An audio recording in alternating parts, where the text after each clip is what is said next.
A veces, los regalos más preciados encierran las verdades más amargas. Nunca imaginé que el amor incondicional de mi padre me llevaría, sin saberlo, al abismo, y una simple cámara a una revelación que destruiría mi mundo.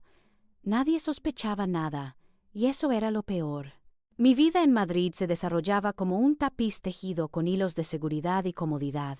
Era una abogada con una carrera ascendente, casada con un hombre al que creía conocer y amar profundamente, y con la fortuna de tener a mi padre como mi ancla. Él siempre había sido mi faro, un hombre de principios sólidos y un corazón tan grande como el cielo de Castilla.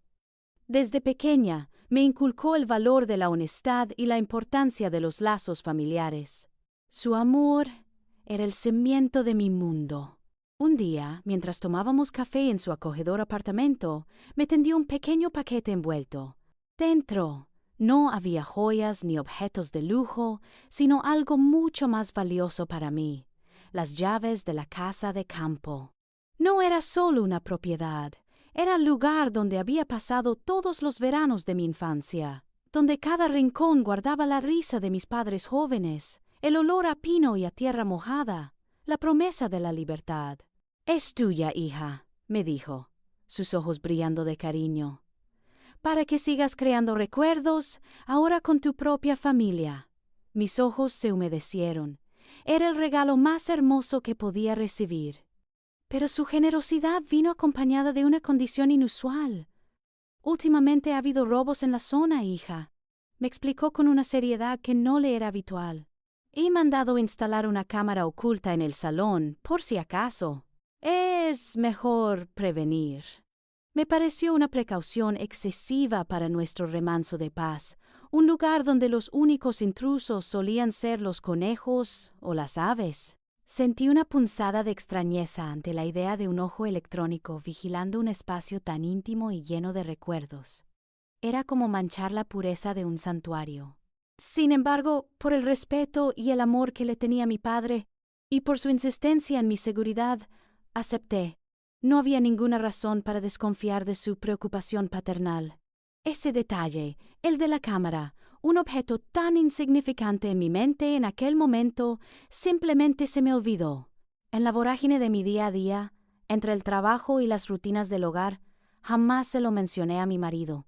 Después de todo, ¿qué importancia podía tener una cámara de seguridad en una vieja casa de campo?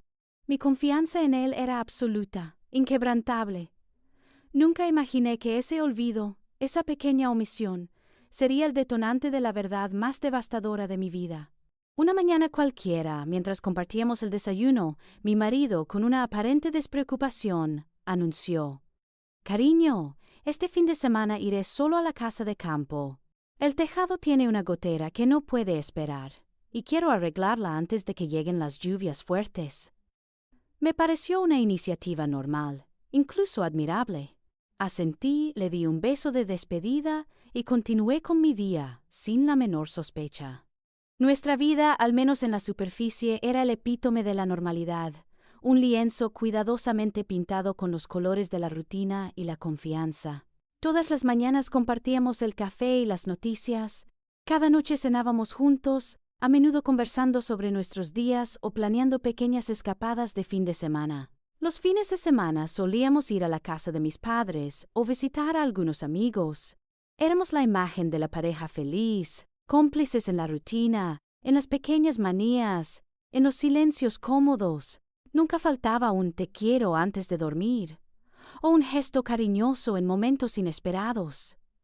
Mi fe en él era un roble inamovible, arraigado en años de convivencia, y lo que yo creía un amor sincero. Pero debajo de esa superficie pulcra, una corriente helada comenzó a deslizarse. No era una desconfianza explícita, sino una nota disonante en la melodía de mi tranquilidad, una mala vibra que no podía ignorar.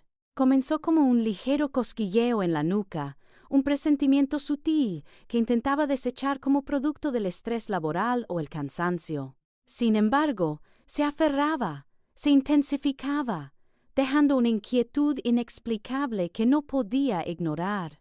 Con el paso de los días, esos presentimientos se tradujeron en pequeños detalles, casi imperceptibles, en el comportamiento de mi marido. Lo notaba más ausente, su mirada a menudo perdida en un punto más allá de mí, como si sus pensamientos estuvieran en otra parte, lejos de nuestro hogar, lejos de mí. Sus respuestas se volvían a veces monosílabas, o cambiaba rápidamente de tema cuando yo le preguntaba por su día, o por alguna conversación que habíamos tenido antes.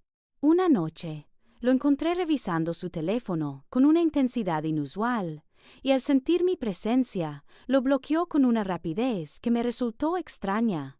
No le di importancia en el momento, atribuyéndolo a alguna reunión de trabajo o a la necesidad de privacidad. Otra vez, una conversación trivial sobre nuestros planes de futuro me dejó una sensación hueca. Parecía extrañamente distante, como si sus pensamientos estuvieran en otra parte, o como si esos planes no lo incluyeran del todo. Incluso mis sueños se poblaron de sombras, de una sensación de caída libre que me despertaba con el corazón desbocado. Esa mala vibra era una intuición, ese sexto sentido femenino que a menudo ignoramos hasta que es demasiado tarde. Era una voz diminuta en mi interior que me susurraba que algo no encajaba, que la armonía de nuestra vida era una fachada. Pero mi mente racional, alimentada por años de amor y confianza, se negaba a escuchar, a siquiera considerar la posibilidad de que esa voz pudiera tener razón. Y así, con cada excusa que mi razón inventaba, la semilla de la duda se plantaba más profundamente, esperando el momento justo para germinar y mostrarme su amarga verdad. La mala vibra que había intentado acallar se convirtió en una constante, un zumbido agudo y persistente en el fondo de mi mente que me impedía encontrar paz. Mis días se volvieron un desfile de distracciones, mis noches, un tormento de insomnio y sueños fragmentados. En la oficina, los expedientes se amontonaban en mi mesa, sus páginas en blanco o llenas de jeroglíficos incomprensibles. Intentaba leer, analizar, pero las palabras se desdibujaban, mis ojos se posaban en ellas sin asimilarlas. La concentración se había convertido en un lujo inalcanzable. Mi mente, antes tan organizada y eficiente, ahora era un laberinto de pensamientos erráticos, todos ellos conduciendo a la misma puerta, la creciente certeza de que algo andaba terriblemente mal. El café de las mañanas sabía a ceniza.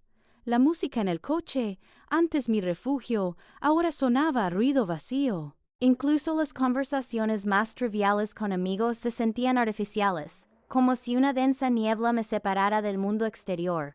Intentaba sonreír, asentir, pretender normalidad, pero por dentro, una tormenta se gestaba, una angustia silenciosa que me ahogaba. Me sentía atrapada, prisionera de mis propios pensamientos y de un presentimiento oscuro que no podía nombrar. La armonía que creía poseer se desmoronaba lentamente, sin que pudiera identificar la causa exacta de su derrumbe. Fue un martes por la tarde, mientras intentaba descifrar un documento legal particularmente denso, cuando sucedió. Mi mirada se perdió en el techo de mi oficina, mis pensamientos vagando sin rumbo, luchando por aferrarse a la lógica y la razón. De repente, como un relámpago blanco y cegador en un cielo despejado, un recuerdo se abrió paso a través de la densa niebla de mi ansiedad, golpeándome con una fuerza inesperada. La cámara. La cámara de seguridad que papá había insistido en instalar en el salón de la casa de campo. Ese detalle insignificante, olvidado entre la confianza absoluta y la rutina diaria, ahora brillaba con una luz ominosa en mi mente. Un escalofrío helado, no de frío sino de puro terror, recorrió mi espalda, anclándome a la silla. La intuición, esa voz diminuta que mi razón había intentado acallar con excusas y negación, ahora gritaba con una fuerza incontrolable, ensordecedora. Sabía, con una certeza espantosa, que ese pequeño ojo electrónico, silencioso y discreto, guardaba la verdad que mi subconsciente ya había presentido. La decisión de revisar esas imágenes fue impulsiva, sí, un acto desesperado de quien busca confirmar lo que ya teme, pero también era inevitable. La verdad me llamaba, y aunque mi corazón latía con la promesa de un dolor insoportable, ya no podía huir. Tenía que ver, tenía que saber, tenía que ver. Tenía que saber. Mis dedos temblaban incontrolablemente mientras encendía el portátil. Cada clic del teclado resonando como un disparo en el silencio opresivo de mi apartamento. Mi corazón, un tambor desbocado en mi pecho. Parecía querer salirse, intentando advertirme del abismo que estaba a punto de descubrir. Navegué por los menús con una prisa febril, mis ojos apenas registrando las palabras, buscando solo una cosa, el acceso al sistema de vigilancia que mi padre había instalado. La pantalla brilló con una luz cruel, y con un último aliento ahogado introduje las credenciales. El sistema de seguridad de la casa de campo se cargó, una serie de miniaturas de videos apareciendo como fantasmas pixelados. Busqué la fecha clave, aquel fin de semana en que mi marido había ido solo a reparar el tejado. Mis ojos se fijaron en la miniatura correspondiente, la imagen estática del salón vacío, la luz de la tarde filtrándose por los ventanales. Un nudo de terror y anticipación se formó en mi garganta. Dudé un instante, mi mente suplicando un aplazamiento, una oportunidad para no ver lo que ya sabía que me esperaba. Pero la curiosidad, o más bien la desesperada necesidad de verdad, fue más fuerte. Hice clic en reproducir. La imagen cobró vida, borrosa al principio, luego nítida. Allí estaba él, mi marido, entrando en el salón de la casa de campo. Su silueta familiar, sus movimientos conocidos, la forma en que se rascaba la nuca, todo parecía normal. Vestía ropa casual, como si acabara de llegar de un viaje, quizás con las herramientas en la mano que, asumí, usaría para el tejado. Se movía con una soltura que siempre me había reconfortado, una sensación de pertenencia que creía que ambos compartíamos en ese hogar. Durante unos segundos el vídeo mostró solo eso, mi marido solo en nuestro salón. Una minúscula, efímera burbuja de alivio intentó formarse en mi pecho, solo para explotar al instante. Mi instinto me gritaba que esperara, que siguiera viendo. Y entonces el telón se abrió. Desde el lateral derecho del encuadre, una segunda figura apareció, avanzando hacia él. Mi respiración se detuvo, el aire atrapado en mis pulmones como un peso muerto. La silueta se hizo más clara, los rasgos, inconfundibles. Era Isabel, mi amiga, mi colega, la persona con la que compartía confidencias en la oficina, con la que me reía durante los almuerzos. Allí estaba, no como una aparición, sino como una realidad cruda y devastadora.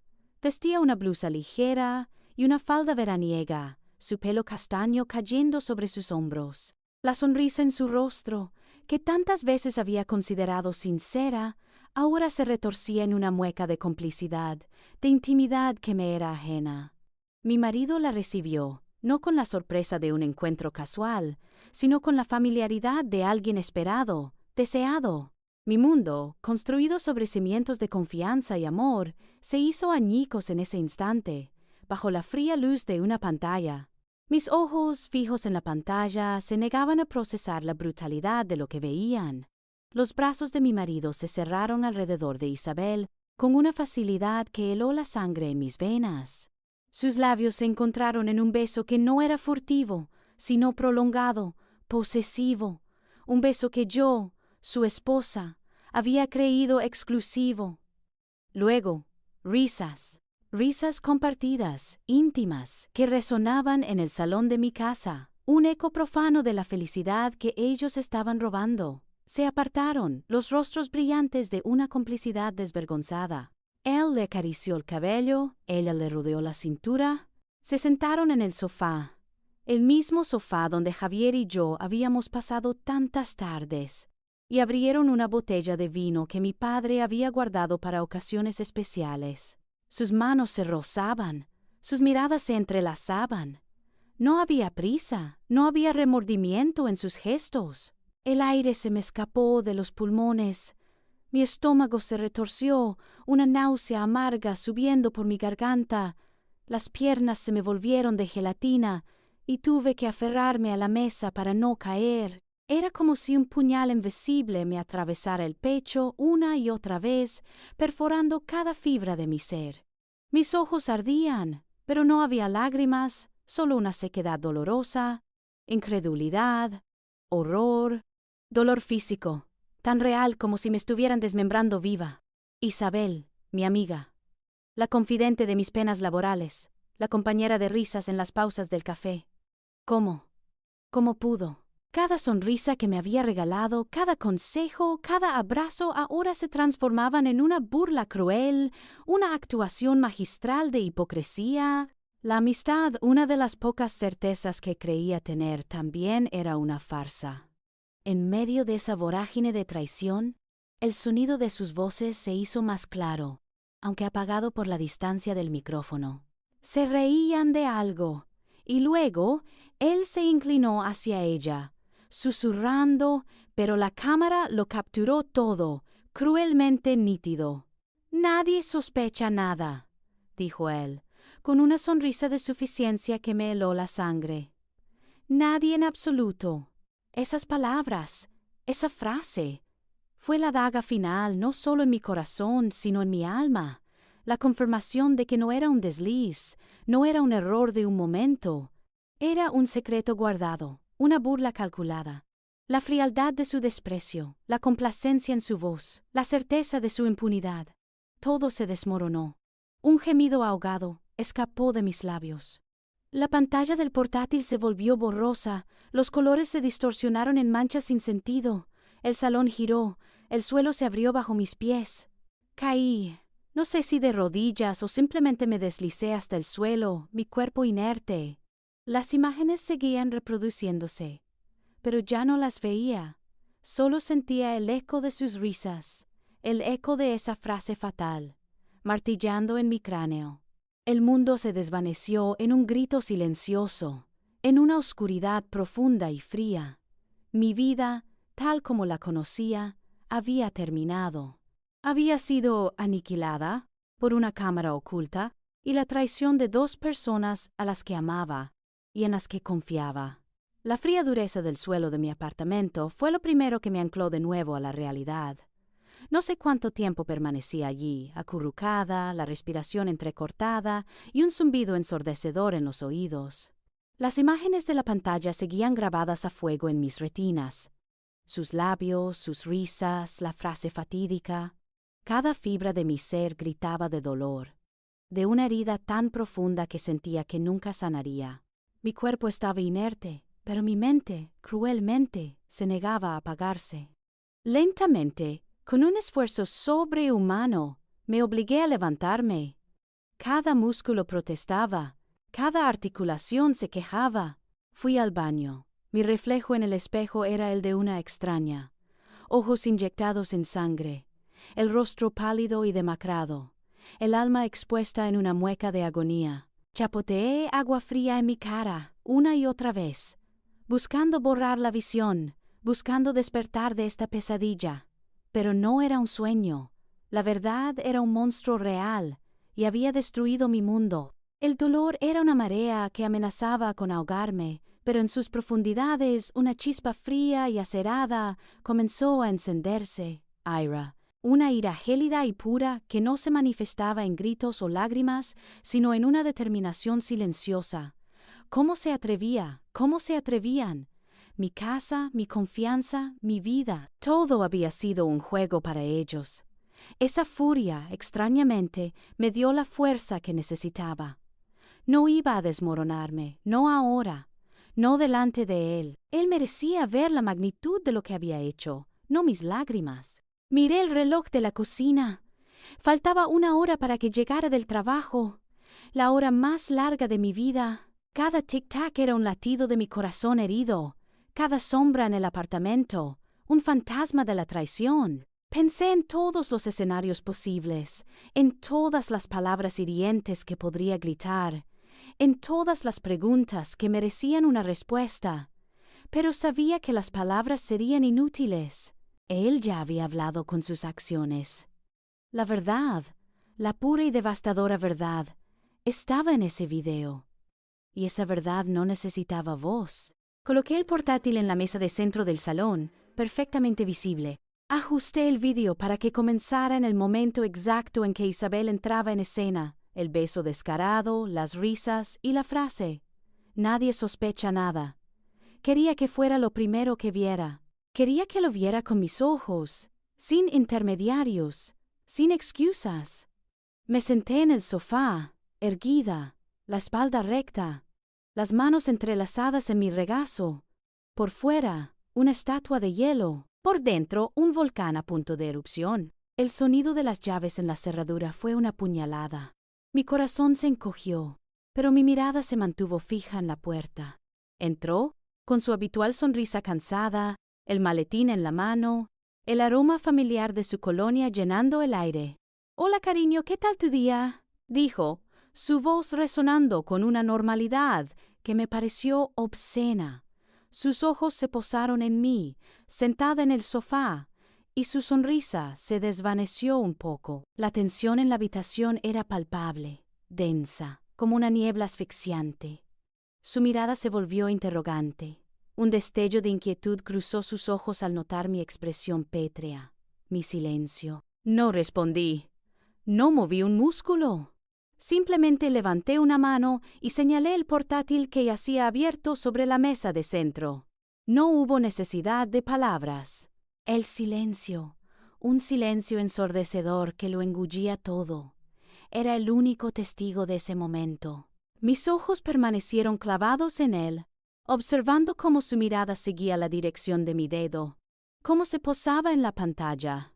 Y allí, en el corazón de mi hogar, él se encontró cara a cara con la prueba irrefutable de su propia traición. El telón se había abierto, y yo era la única espectadora de su caída. Su mirada, antes vagamente interrogante, se fijó en la pantalla abierta del portátil. Sus ojos se abrieron, primero con una incredulidad obtusa, luego con un horror palpable. Vi cómo el color abandonaba su rostro, dejando una palidez cerosa que acentuaba las ojeras. Intentó articular algo, un sonido gutural que se ahogó en su garganta.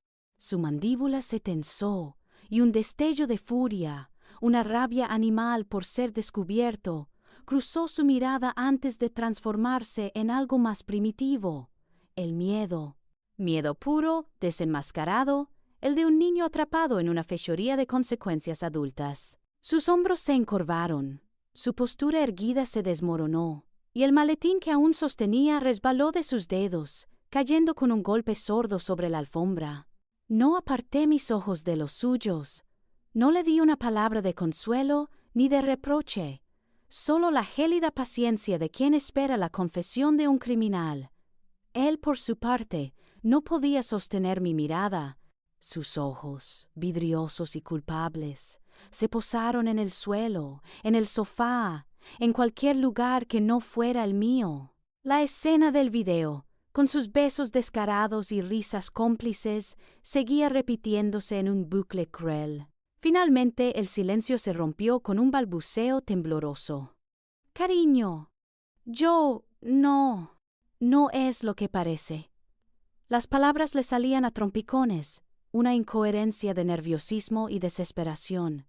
Fue un error, un momento de debilidad. Te juro que no significó nada.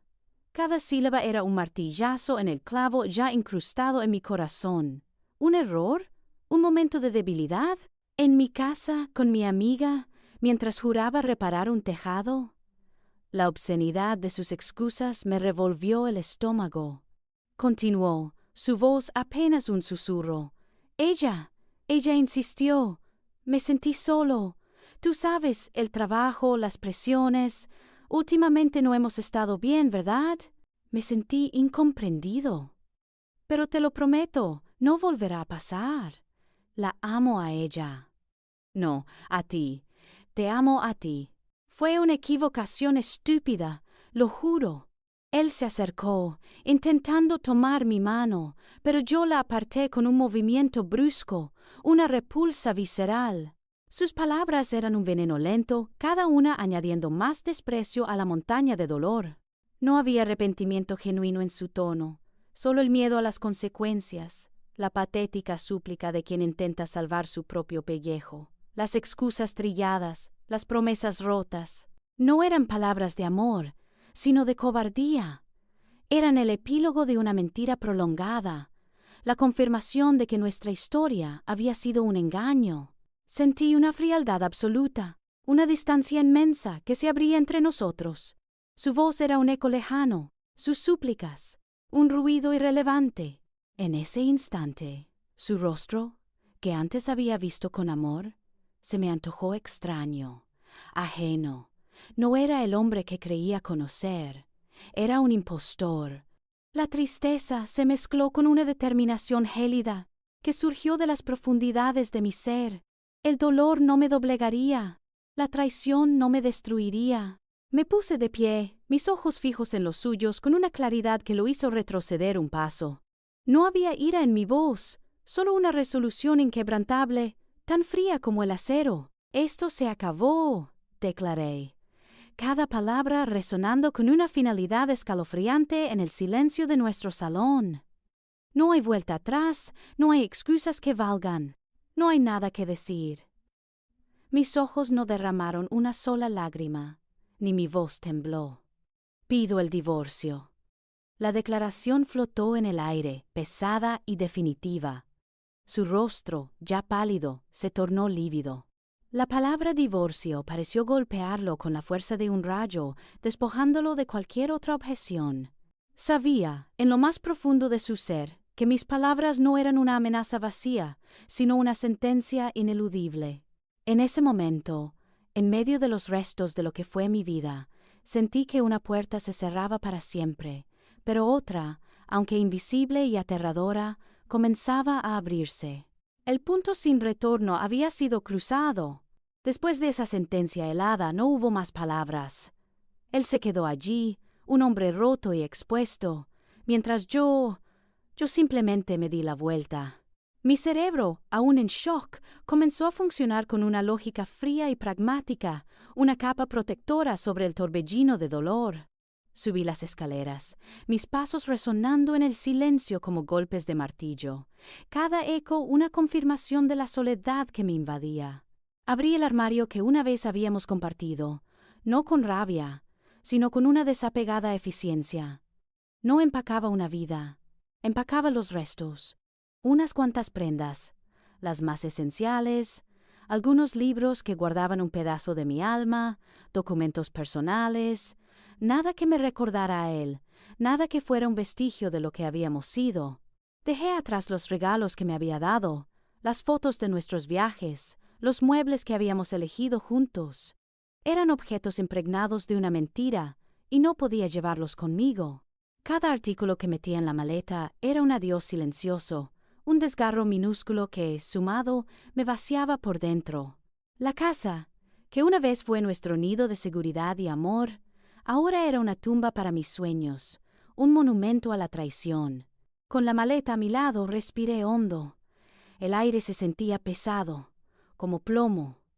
Tomé las llaves de mi coche, las que me darían la libertad de huir de ese lugar, de esa vida. Antes de salir, mis ojos se posaron por última vez en el salón, el escenario de la revelación. La pantalla del portátil seguía encendida, el vídeo pausado en el instante del beso. No sentí nada. O quizás sentí demasiado como para procesarlo.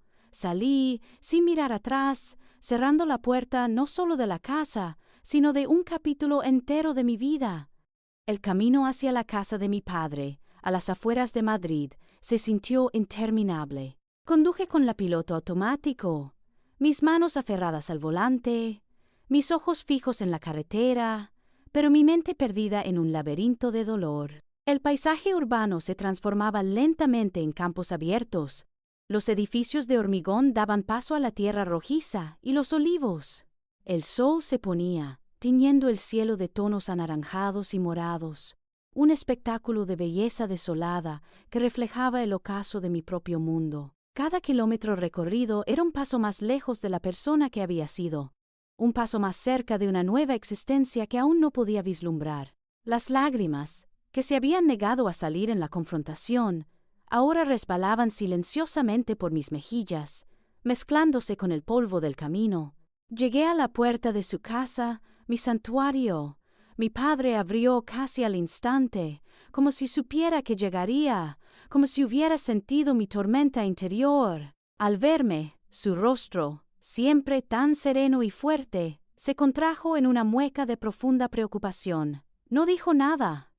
No hubo preguntas, ni recriminaciones, ni juicios. Solo abrió sus brazos, y yo me hundí en ellos, mi cuerpo tembloroso encontrando por fin un refugio seguro.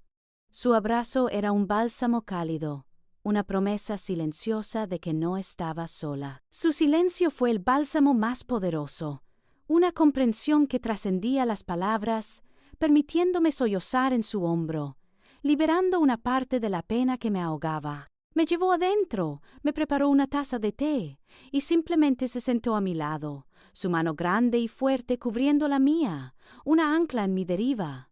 Los días siguientes fueron una niebla de procedimientos legales. Mi padre me acompañó a la oficina de un abogado, un hombre amable y discreto que hablaba en voz baja. Documentos que firmar, formularios que rellenar, la papeleta de un divorcio que desmantelaba, pieza a pieza, la vida que había construido. Cada formulario llenado con detalles sobre bienes compartidos, cada pregunta sobre la división de propiedades, cada deliberación sobre el futuro, era un recordatorio doloroso de la traición y del final de una era. El abogado hablaba de plazos, de propiedades, de derechos, pero yo solo escuchaba el eco de una vida destrozada, de un futuro borrado. La formalidad de esos pasos, la fría burocracia del desamor, añadía una capa más de dolor a la herida. Mi padre, con una paciencia infinita, se encargó de muchos de los detalles prácticos, protegiéndome de la brutalidad de la burocracia, permitiéndome un espacio para simplemente existir en mi dolor y empezar a comprender la magnitud de mi nueva realidad. Me daba espacio para llorar sin vergüenza, para estar rota sin sentirme débil. En sus brazos, en su hogar, el mundo exterior parecía un poco menos hostil. Pero incluso en la seguridad de sus brazos, la marea de la pena no se detuvo. Se convirtió en un océano turbulento que me arrastró a sus profundidades. Los días se arrastraron, grises y monótonos, fundiéndose en semanas y las semanas en meses, mientras yo me hundía en un abismo de profunda depresión y vacío. La traición era un veneno lento que corría por mis venas, consumiendo cada célula de mi ser. Me sentía como un cascarón vacío, un fantasma de la mujer que fui, de la vida que había tenido. La casa de mi padre, antes un refugio, ahora era el escenario silencioso de mi decadencia. El mundo exterior era un borrón indistinto. Los mensajes de amigos sin respuesta, las llamadas ignoradas. No solo había perdido un marido, sino que había perdido también a la que creía mi amiga, Isabel. Esa doble puñalada era casi más dolorosa, pues la amistad había sido mi consuelo, un pilar que creía inamovible. Ahora, cada recuerdo con ella era una herida fresca, una burla cruel. ¿Cuándo empezó? ¿Cuánto tiempo me estuvo mintiendo a la cara, compartiendo mi vida, mi risa, mientras compartía mi cama con mi marido? La idea de su complicidad me helaba la sangre, me hacía sentir sucia, ingenua hasta la náusea. Me sentía traicionada por todos, por el hombre que había jurado amarme, por la mujer que había jurado ser mi amiga, e incluso, en la soledad de mis pensamientos, por la vida misma que me había negado la verdad hasta que fue una catástrofe. Levantarme de la cama cada mañana era una batalla campal, una lucha contra una fuerza invisible que me anclaba a las sábanas, al consuelo oscuro de la inmovilidad.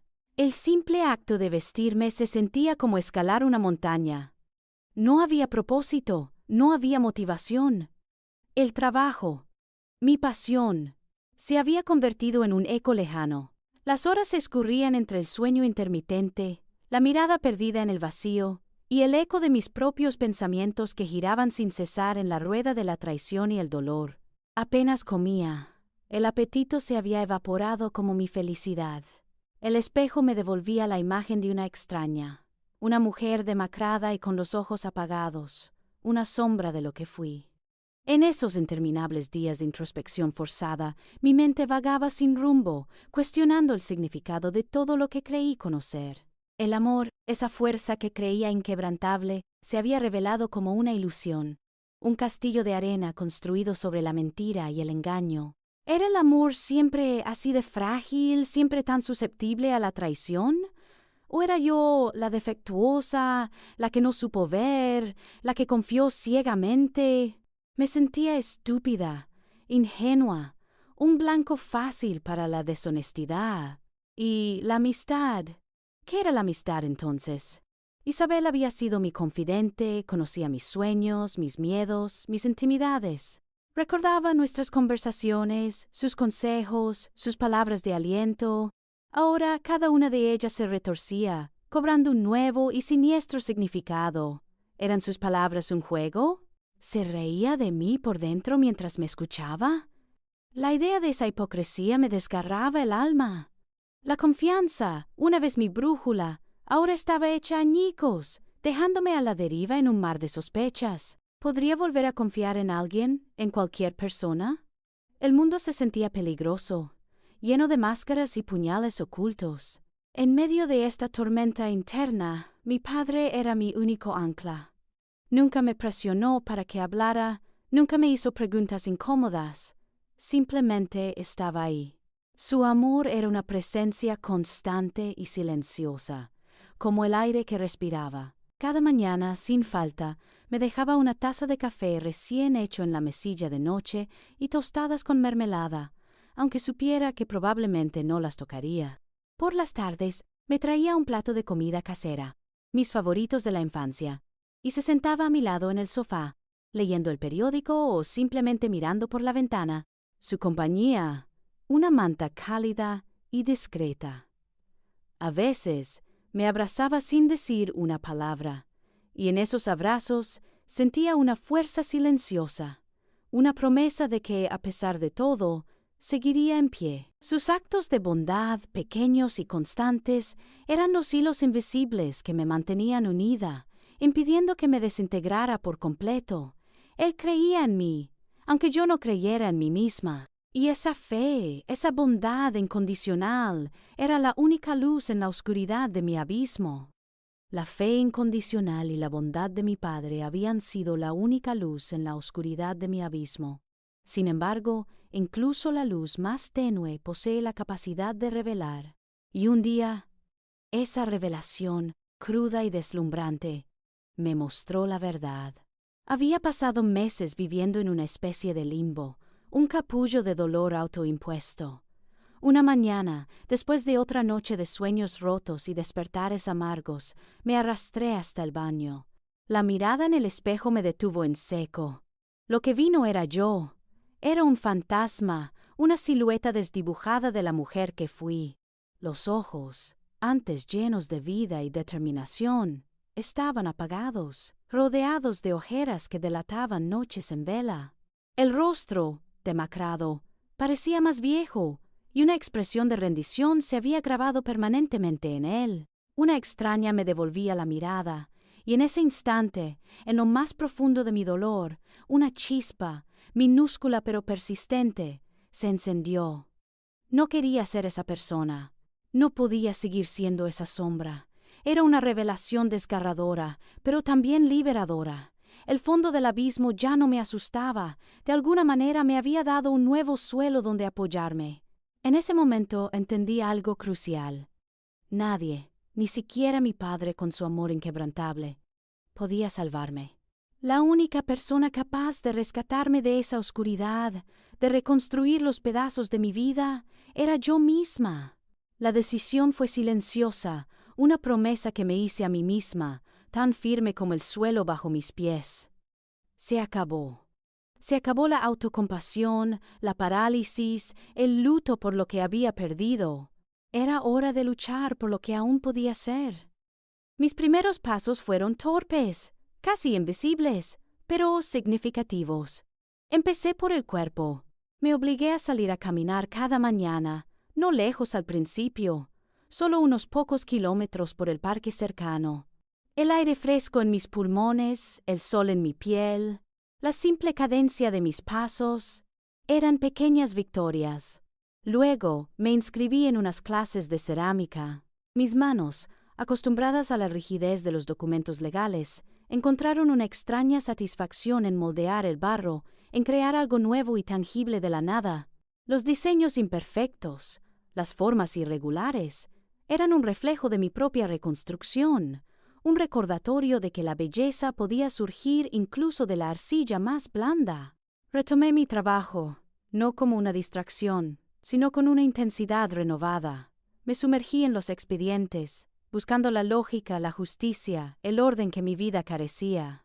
Empezó a ser más que un empleo, era una parte de mi identidad, una forma de demostrarme a mí misma que mi mente seguía siendo aguda, mi capacidad intacta. El éxito profesional, aunque pequeño al principio, me devolvía la confianza, un ladrillo más en la pared de mi nueva fortaleza. Pero el paso más audaz, la declaración más clara de mi independencia y mi renacimiento, fue la decisión de buscar mi propio apartamento. La casa de mi padre había sido un santuario, pero también un recordatorio de mi fragilidad. Necesitaba un espacio propio, un lugar que no tuviera ecos del pasado, que fuera un lienzo en blanco para la mujer que estaba naciendo, un nuevo nido, una base firme para mi nueva vida, lejos de las sombras de la traición y la memoria dolorosa. Sabía que sería difícil, pero la perspectiva de crear mi propio hogar, de forjar mi propio destino, era un faro que me guiaba hacia adelante. Encontré mi nuevo apartamento en un barrio tranquilo de Madrid, lejos de los ecos de mi vida pasada. No era grande, pero cada metro cuadrado era mío, un lienzo en blanco para la mujer que estaba renaciendo. Los primeros días fueron de cajas y desorden, pero cada objeto que desembalaba, cada mueble que elegía, era un acto deliberado de independencia. Decoré las paredes con colores que me infundían calma. Llené los estantes con libros que me inspiraban y puse plantas en cada rincón, símbolos de vida y crecimiento. Mi apartamento se convirtió en un santuario personal, un espacio donde la soledad no era vacía, sino una oportunidad para la introspección y la sanación. Allí respiraba mi autonomía, mi libertad. En la oficina, mi energía se canalizó hacia mi trabajo con una ferocidad renovada. Los expedientes que antes me parecían una carga, ahora eran desafíos que me permitían demostrar mi valía. Me sumergí en los casos más complejos, buscando la lógica y la justicia con una determinación que sorprendió a mis colegas y a mí misma. Cada victoria legal, cada cliente satisfecho, era un pequeño triunfo personal, una ladrillo más en la reconstrucción de mi autoestima. Mi carrera, que había sido parte de mi vida, se convirtió en el ancla que me mantenía firme, demostrándome que mi mente, mi capacidad, mi valía estaban intactas.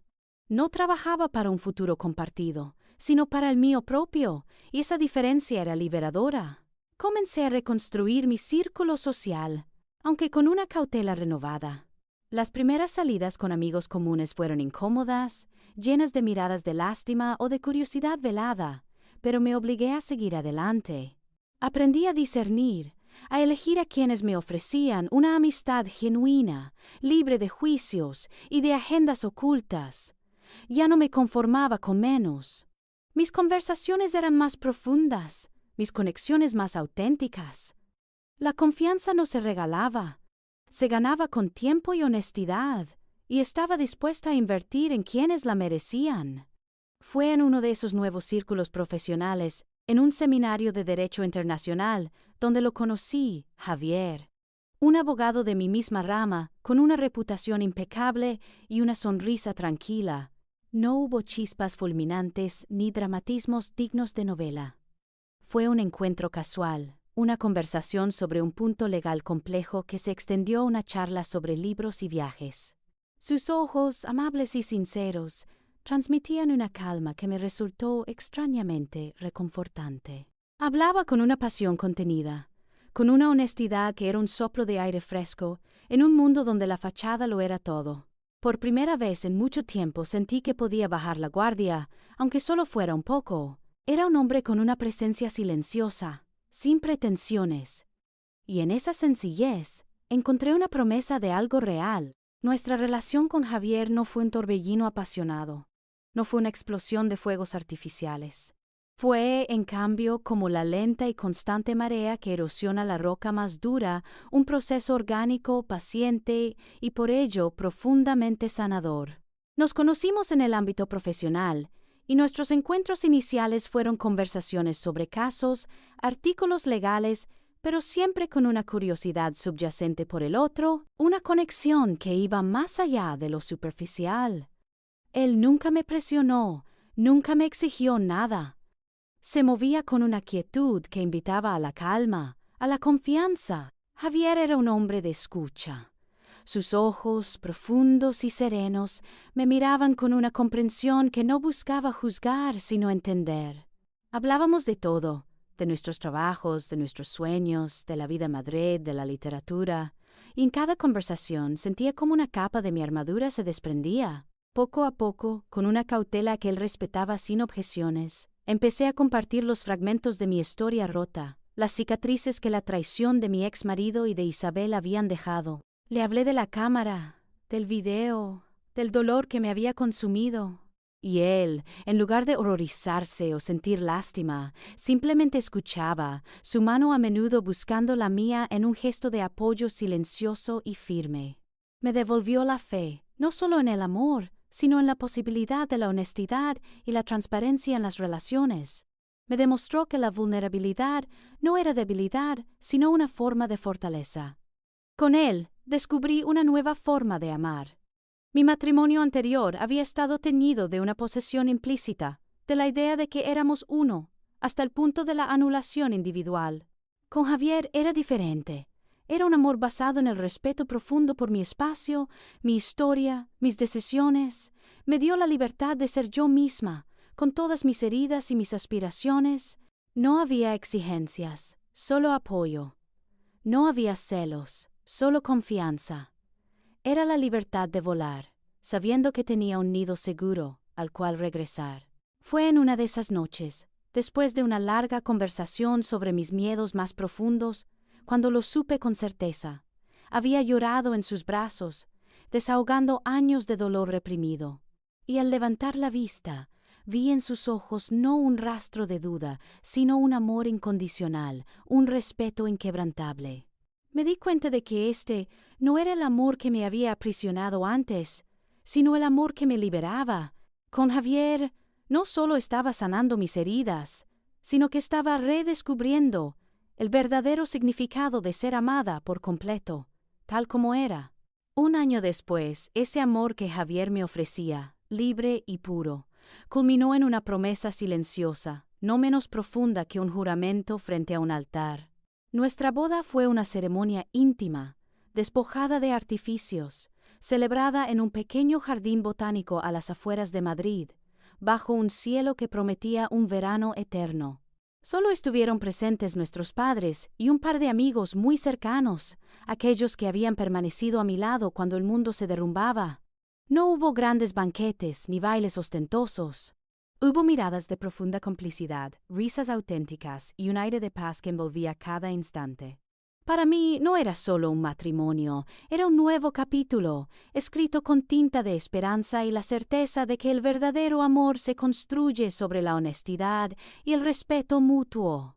Javier, con su sonrisa tranquila y sus ojos serenos, era la encarnación de esa nueva verdad. Fue durante nuestra luna de miel, un viaje sencillo a la costa, cuando la idea comenzó a germinar. No fue un plan repentino, sino el resultado natural de nuestras conversaciones, de nuestros sueños compartidos. Descubrimos que ambos albergábamos un anhelo profundo por la aventura, por la libertad de explorar más allá de las fronteras de nuestra rutina y nuestras carreras. ¿Y si lo vendemos todo?, preguntó Javier una tarde, sus ojos brillando con una luz que no había visto antes. La pregunta me golpeó, no con miedo, sino con una euforia inusitada. ¿Y si lo hacemos?, respondí, sintiendo cómo el miedo se disolvía ante la magnitud de la posibilidad. La decisión fue radical y liberadora. Venderlo todo, nuestros apartamentos, nuestros coches, incluso la mayoría de nuestras pertenencias. Dejar nuestros trabajos que, aunque satisfactorios, nos anclaban a una vida predecible. Embarcarnos en un viaje sin fecha de retorno, una vuelta al mundo que sería tanto una expedición geográfica como una profunda inmersión en nosotros mismos. Sentía que, al despojarme de las posesiones materiales, también me liberaba de las últimas ataduras invisibles del pasado. Y en esa purga material también incluí la casa de campo. Aquel lugar que había sido el epicentro de mi infancia feliz y el escenario de mi más profunda traición. Conversé largamente con mi padre al respecto. Él entendió. «Esa casa te dio una verdad amarga, hija», me dijo su voz suave. «Es hora de que te dé la libertad para crear un futuro sin sombras». Su sabiduría fue un consuelo. Poner el cartel de «Se vende» no fue fácil. Había dolor, sí, por los recuerdos felices, pero también había una inmensa sensación de liberación. Era como soltar un ancla oxidada que, por mucho tiempo, había mantenido mi barco inmovilizado. Con cada documento firmado, sentía como una carga pesada se desprendía de mis hombros. Ya no era un recordatorio constante de lo que perdí, sino un puente hacia lo que estaba por venir. Así, con las almas ligeras y los corazones llenos de expectativa, Javier y yo iniciamos nuestra gran aventura. El mundo nos esperaba, un lienzo inmenso listo para ser pintado con nuevas experiencias. Nuestro primer destino fue Italia, donde nos perdimos entre los canales de Venecia y la majestuosidad de Roma, saboreando cada pasta y cada historia. Luego, las islas griegas nos sedujeron con sus aguas turquesas y sus atardeceres dorados, donde sentíamos la brisa salada en la piel y el calor del sol en el alma. La sofisticación ancestral de Japón nos envolvió, desde los templos silenciosos de Kioto hasta el bullicio eléctrico de Tokio. Y después, la explosión de colores y aromas de Marruecos, sus zocos laberínticos y el desierto inmenso bajo un cielo estrellado que parecía susurrar infinitas posibilidades. Cada lugar, cada cultura, cada rostro desconocido que encontrábamos, era un regalo, una lección, una confirmación de que habíamos tomado la decisión correcta. No estábamos huyendo, estábamos persiguiendo una vida. Estábamos en una pequeña trattoria en Roma, la luz dorada del atardecer filtrándose por los ventanales y el aroma a albahaca y tomate flotando en el aire. Javier y yo compartíamos risas y un plato de pasta casera, inmersos en la alegría de nuestro viaje, cuando una notificación en mi teléfono vibró discretamente. Era un correo electrónico de Ana, una antigua colega del bufete, con quien mantenía un contacto esporádico. Al principio dudé en abrirlo. La vida que habíamos elegido se sentía tan plena que el pasado apenas era un eco. Pero la curiosidad, una chispa que la felicidad había mantenido dormida, me impulsó a deslizar el dedo por la pantalla. El mensaje era breve, directo, casi aséptico, como si Ana quisiera transmitir los hechos sin implicarse demasiado. Pero el contenido resonó en mí con una fuerza inesperada, como una campana lejana. «Isabel», decía Ana, «había dejado a mi ex marido hacía unos meses.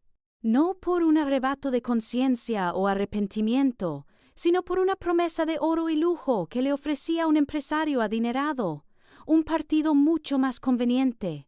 Sonreí con amargura. La historia, al parecer, se había empeñado en repetirse, pero esta vez con Isabel en el papel de la víctima. El nuevo amor, ese empresario con el que había huido, la había abandonado al cabo de poco tiempo, dejándola con las manos vacías y la dignidad aún más maltrecha. Terminó sola, de vuelta en un Madrid que, según Ana, la había olvidado. La noticia de mi ex marido era aún más desoladora. Tras la partida de Isabel, su vida había descendido por una espiral de autodestrucción. Su rendimiento en el trabajo se había desplomado. Las habladurías, que antes habían sido un rumor discreto, se hicieron insoportables. Finalmente, perdió su empleo. Aquellos amigos que habíamos compartido, los mismos que le habían reído las gracias y se habían hecho los ciegos, ahora le daban la espalda, cansados de su amargura y sus lamentos. Se había convertido en un hombre solitario, consumido por el arrepentimiento, viviendo en la monotonía de su pequeño apartamento, enfrentando, sin escapatoria, las consecuencias de cada una de sus decisiones. Mientras leía, el mundo a mi alrededor no se detuvo. Los sonidos de la trattoria seguían, Javier seguía sonriendo, el sol seguía poniéndose. Pero dentro de mí, una calma inmensa y sorprendente se asentó. No sentí la efervescencia de la venganza, ni el frío abrazo del rencor, tampoco una satisfacción macabra. Solo una profunda serenidad, la quietud de quien observa desde la distancia las consecuencias naturales de acciones pasadas. Era como ver una balanza equilibrarse lentamente. Su destino ya no estaba entrelazado con el mío. Su sufrimiento no me hacía más feliz, ni su ruina mitigaba mi paz. Había soltado ese ancla hace mucho tiempo.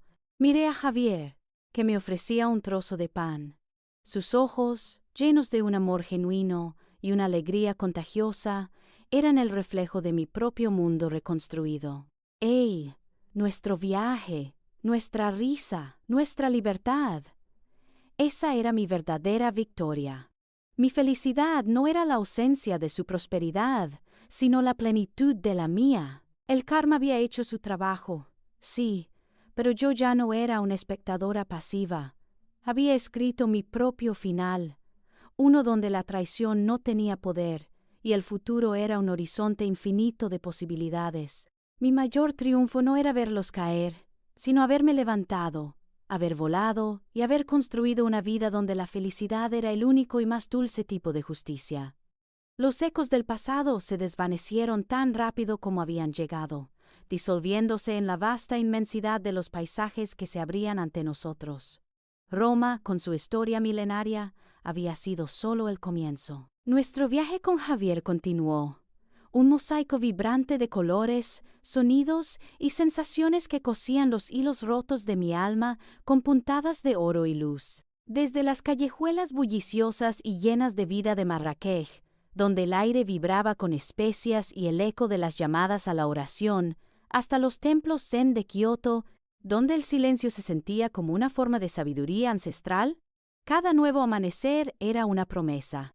Nos perdimos en la majestuosidad helada de los fiordos noruegos, la inmensidad de la naturaleza empequeñeciendo nuestras preocupaciones, y bailamos bajo la luna llena en alguna playa remota de Tailandia, y el mundo un lienzo infinito de posibilidades, siempre dispuesto a ofrecernos una nueva maravilla. Con Javier a mi lado, cada descubrimiento era doblemente significativo. Su mano en la mía mientras observábamos la aurora boreal danzar en el cielo, su risa contagiosa al probar un plato exótico y sorprendentemente delicioso, su mirada de asombro ante una obra de arte milenaria. No solo estábamos descubriendo el mundo exterior, sino que estábamos construyendo un universo propio, sólido, invulnerable. Nuestra unión se fortalecía con cada amanecer compartido, cada desafío superado, cada conversación profunda bajo el cielo estrellado de un lugar desconocido. Él era mi compañero, mi confidente, el pilar silencioso sobre el que se asentaba mi nueva existencia. Las heridas del pasado, aquellas que en un momento me habían parecido incurables y que amenazaron con ahogarme, se habían convertido en cicatrices plateadas, testimonios silenciosos de una batalla ganada. A veces, en momentos de quietud, mientras Javier dormía a mi lado o leía un libro en la cubierta de algún ferry que nos llevaba a la siguiente isla, me encontraba revisando viejas fotos en mi teléfono. Eran imágenes de mi matrimonio anterior, de una vida que parecía de otra persona. Ya no sentía el aguijón del dolor, ni la punzada de la rabia. Veía a esa mujer joven, ingenua, con una ternura casi maternal. No me perdonaba por haber confiado ciegamente, sino por haber dudado de mi propia capacidad para levantarme, para reconstruirme. El verdadero perdón, entendí, no era hacia quienes me hirieron, sino hacia esa versión de mí misma que se sintió débil y rota por haber permitido que el dolor me definiera por un tiempo. En mi diario de viaje, un cuaderno de cuero desgastado que Javier me había regalado al inicio de nuestra aventura, comencé a escribir la última entrada. Mis dedos se movían sobre el papel con una ligereza que reflejaba la de mi alma. Las palabras fluían, directas desde el corazón, encapsulando el viaje de mi vida en esas páginas. «Esta soy yo», escribí, el lápiz bailando sobre el papel con una seguridad recién adquirida. «Esta es mi vida, y ahora sí está completa. No porque haya encontrado a alguien más que me salvara, sino porque me encontré a mí misma. La felicidad no es la ausencia de problemas, sino la capacidad de superarlos, de aprender y de crecer». La traición no me destruyó, me redefinió. Me enseñó el valor de la autenticidad, la belleza de la resiliencia y la inmensidad del amor verdadero, el que es libre y respetuoso. Comprendí, con una claridad cristalina, que la verdadera venganza no se cocinaba a fuego lento en la oscuridad del rencor, ni se encontraba en la caída de aquellos que nos habían dañado. Se cultivaba, en cambio, en la luz de la propia existencia. Era la risa sincera que compartía con Javier, el abrazo cálido y protector de mi padre, el amanecer contemplado en paz desde una playa lejana. Era el acto de construir una vida plena y auténtica, tan vibrante y tan real que cualquier sombra del pasado se volvía insignificante, incapaz de tocarme. Mi venganza era mi felicidad, forjada con mis propias manos. Mi triunfo era mi libertad, ganada con cada paso hacia adelante. Mi vida era mía, y por fin, por primera vez, me sentía completa.